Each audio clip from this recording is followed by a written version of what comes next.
জলের অপর নাম জীবন, আর এই জীবনে এখন বোতলবন্দি হয়ে সাধারণ থেকে অতি সাধারণ মানুষের হাতে পৌঁছে যাচ্ছে।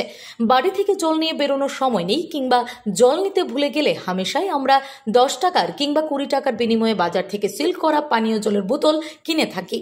কিন্তু এই সিল করা বোতলেও এখন আর বিশুদ্ধ পানীয় জল মিলছে না, কেননা ব্যবসার তাগিদে দিন দিন ব্যাঙের ছাতার মতো গজিয়ে উঠছে বিভিন্ন জলের কোম্পানি। আর দু একটি পয়সা রোজগারের ধান্দায় স্বাস্থ্যবিধি না মেনেই বোতলে সিল লাগিয়ে জল বিক্রি করছে ওই কোম্পানিগুলো। এরই ফলস্বরূপ সিল করা জলের বোতলেও মিলছে পোকা। এমনই এক ঘটনা ঘটল বিলোনিয়ায়। মিনারেল ওয়াটারের বোতলটা ইনটেক বোতল, একদম ইনটেক বোতলটা। ইনটেক তো স্যার? হ্যাঁ, একদম ইনটেক বোতল।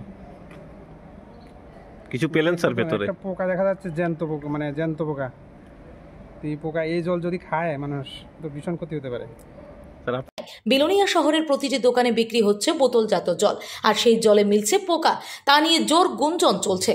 প্রশ্ন উঠছে, সরকার কিভাবে এই সকল কোম্পানিগুলিকে জল বিক্রি করার অনুমতি দিয়েছে?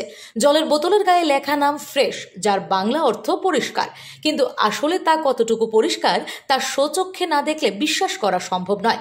উল্লেখ্য, এই কোম্পানিটি অবস্থিত বিশালগড়ে। বিশালগড়ের পাশাপাশি বিলোনিয়া সহ সারা ত্রিপুরা রাজ্যে দেদার বিক্রি হচ্ছে এই কোম্পানির জলের বোতল। এই ঘটনায় প্রতিক্রিয়া ব্যক্ত করেছেন স্থানীয় জনগণ। ইনটেক জলের বোতল, এটা হচ্ছে ফ্রেশ কোম্পানির। আচ্ছা, এটা উপরে যে লেখা আছে এটা ফ্রেশ? হ্যাঁ, ফ্রেশ কোম্পানিটা। সত্যি কি ফ্রেশ? হ্যাঁ, এটাই আমাদের এখন জনমনে প্রশ্ন চিহ্ন। কারণ কি দেখলেন এটার ভেতর? এটা বড় পোকা, এটা বড় পোকা আছে। আমরা যে জল খাচ্ছি বা আমাদেরকে যে জল ওনারা খাওয়াচ্ছেন, এর মধ্যে দেখুন জলের মধ্যে কত বড় একটা পোকা। ইনটেক বোতল? এটা কিন্তু সেই ইনটেক বোতল। দেখুন এখানে সিলও কিন্তু খোলা হয়নি।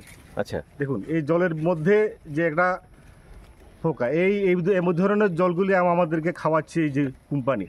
Bureau report, PV north east.